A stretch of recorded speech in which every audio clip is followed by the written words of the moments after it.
da paz de Deus. Eu sou a professora Adriana Bessa, estou aqui para mais uma aula de Geografia e hoje nós vamos conversar sobre os quilombolas. Mas antes, vamos fazer a nossa oração? Pai nosso que estais no céu, santificado seja o vosso nome, venha a nós o vosso reino, seja feita a vossa vontade, assim na terra como no céu. O pão nosso de cada dia nos dai hoje, perdoai as nossas ofensas, assim como nós perdoamos a quem nos tem ofendido. E não nos deixeis cair em tentação, mas livrai-nos do mal. Amém. Bom, hoje nós vamos falar sobre, nós estamos no capítulo 4, certo? E vamos falar sobre os quilombolas. Esse conteúdo está aí na página 205 até a página 213. Então, quem quiser acompanhar aí, tá certo? Pode acompanhar no livro do site, tudo bem? Então, vamos lá. Contextualizando um pouquinho, tá? A gente saiu, né? A gente estava estudando, né, a respeito de quem? Das populações africanas, né? Nós conversamos um pouco sobre isso. Vocês assistiram as aulas do site, tá certo? E a gente vai parar aqui, tá? Para falar inicialmente sobre os quilombolas. Nós vamos falar aqui, vamos relembrar, né, o contexto após a abolição da escravidão, tá? Então, após essa abolição, tá certo? Como é que a população negra ficou? Após esses 300 anos de trabalho escravo, como é que a população negra ficou? Eles ficaram assistidos, eles tinham trabalho, eles tinham lugar para morar, eles estavam livres, né? Mas eles continuavam acorrentados ao mesmo tempo. A exclusão, a falta de trabalho e oportunidade, a não ter onde morar, né? Então eles continuavam vagando pelas ruas, livres, porém acorrentados. Quem foram os verdadeiros responsáveis por essa abolição? Foram os imperialistas? Foi a família real? Foi a princesa Isabel? O que vocês acham? Bom, o fim da escravidão no Brasil não marcou a assimilação harmônica dos negros na sociedade. O que é isso? Não se harmonizar a sociedade, né? A harmonia não aconteceu, por quê? Como eu já falei na introdução, os quilombolas, né, os negros, a população negra, ela continuava escrava de quê? Da própria falta de estrutura social que lhes comportasse, tá certo? Então não havia trabalho, as condições eram precárias para essas populações viverem, tá? Eles eram escravos e a partir do momento em que foram libertos, né, nesse contexto do que se entende por liberdade, se entendia por liberdade nessa época, né, que hoje a gente entende a liberdade de formas diferentes, mas assim, essa população negra, ela estava livre, mas continuava refém das suas próprias, da sua própria falta de condição de continuar vivendo, de tendo dignidade para continuar sobrevivendo, tá certo? Então, o processo de abolição, né, que não foi um processo tranquilo, não foi um processo como nenhum na história foi, né? Ele foi um processo demorado e que teve muitas pessoas envolvidas, né? Os abolicionistas, né, as pessoas que lutaram para que essa abolição acontecesse, participaram ativamente dentro desse processo histórico que deu origem, né, que deu resultado, né, como essa lei que libertou esses escravos, né, que foi assinada pela princesa Isabel, tá certo? Então vamos lá. Em 13 de maio de 1888 foi levada para a princesa Isabel essa lei para que ela assinasse, colocando-a em vigor. Então a princesa Isabel não foi a única responsável, né, pela abolição, tá certo? Ela assinou essa lei que já vinha sendo discutida e já vinha sendo armada pelos abolicionistas, tá certo? Pelas pessoas que lutavam dentro desse processo histórico, desse contexto histórico, tá bom? Então vamos lá.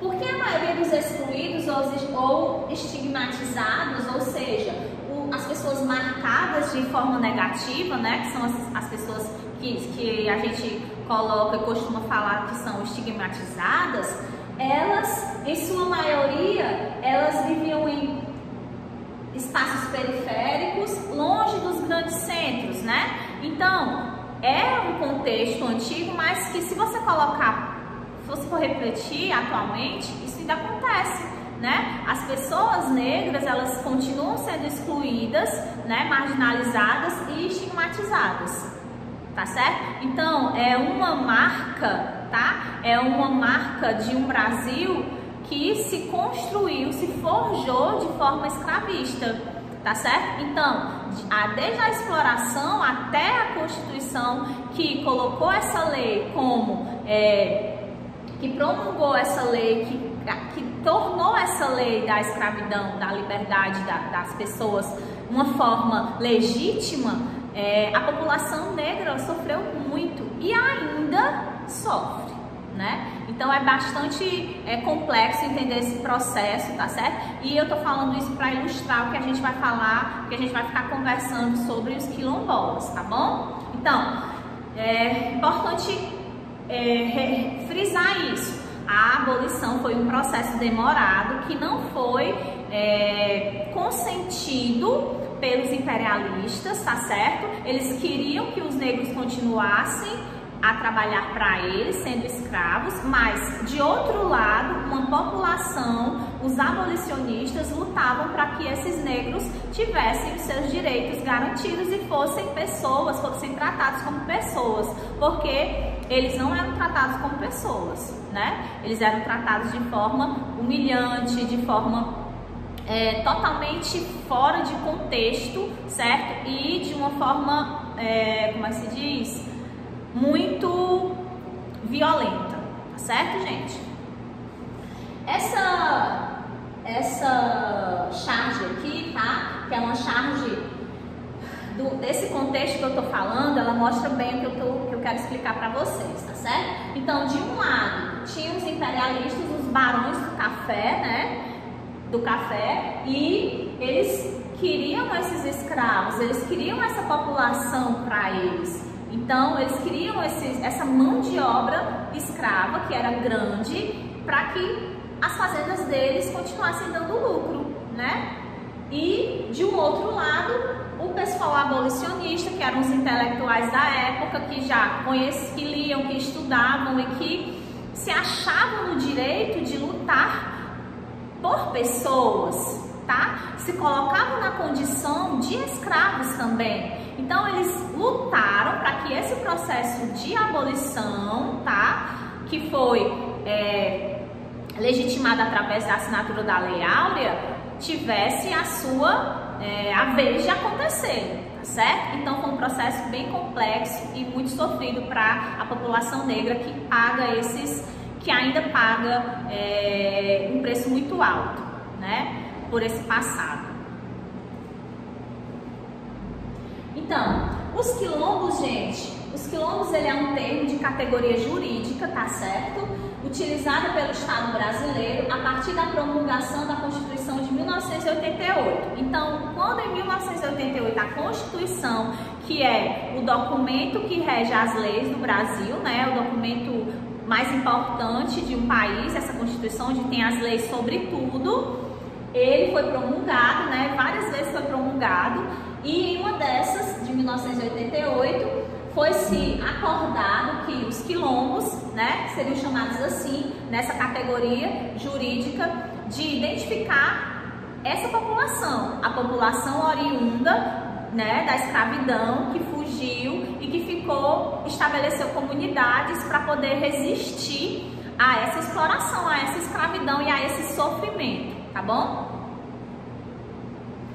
Os quilombos são o quê? São espaços de memória e, sobretudo, de resistência, tá? Então, quando você pensa nesse processo de abolição, tá certo? Essa palavra resistência, ela ecoa, né? E ela ecoa até hoje nos lugares nos guetos, nas prisões, onde as pessoas estão sofrendo preconceito na nossa sociedade, tá certo? Então esse grito de resistência, tá, que não sai só das populações quilombolas, que sai de todos os lugares onde a população negra vive, tá? No meio de nós, esse grito ecoa, essa resistência de serem aceitos, de serem respeitados como pessoas, tá certo?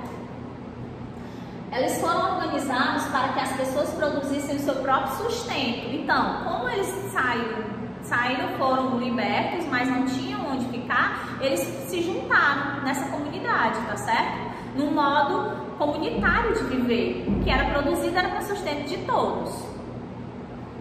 Trata-se de um lugar sagrado, né, gente? Esse lugar que eles construíam ao longo do tempo é um lugar sagrado para eles, um lugar onde eles colocavam respeito, onde eles faziam os rituais, né, com toda a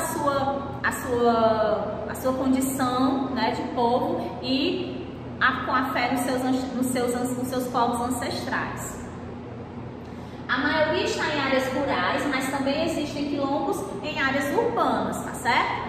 A gente vai ver aqui um mapa, tá, dos quilombos no Brasil, só para vocês terem aqui uma ideia, tá certo? De como a população negra, né, ela começou a se unir para poder se salvar, né? Para poder sobreviver e viver de uma forma menos triste e menos condicionada ao preconceito, tá certo, gente? Então, vários locais, né, do Brasil, tá certo? Existem quilombolas, tá certo? Existem quilombos. As políticas atuais, né? Como andam as políticas atuais em relação às terras, né? Em relação à localização que esses povos vivem, que essas pessoas vivem. Uma das noções mais importantes é a sacralização da terra. Então, para eles, para essas comunidades quilombolas, a terra para eles é sagrada, né? Isso é muito sério. Os dados atuais: existem mais de 80 mil famílias vivendo em todas as regiões do Brasil. Então, é muita gente, né? São muitas pessoas buscando sobreviver, né? Buscando sua dignidade e buscando seus direitos. Ainda há mais de 1.700 comunidades que estão em processo aberto, a maioria na região Nordeste. Então, a região Nordeste existem várias comunidades quilombolas que estão em processo de tombamento, ou então de reconhecimento de terras, tá certo? E é uma luta diária, gente, é uma luta realmente que não para, tá certo? Porque são muitas produtoras que querem essas terras, onde essas famílias se localizam, né? Então é uma briga que não tem fim, certo, gente? Infelizmente.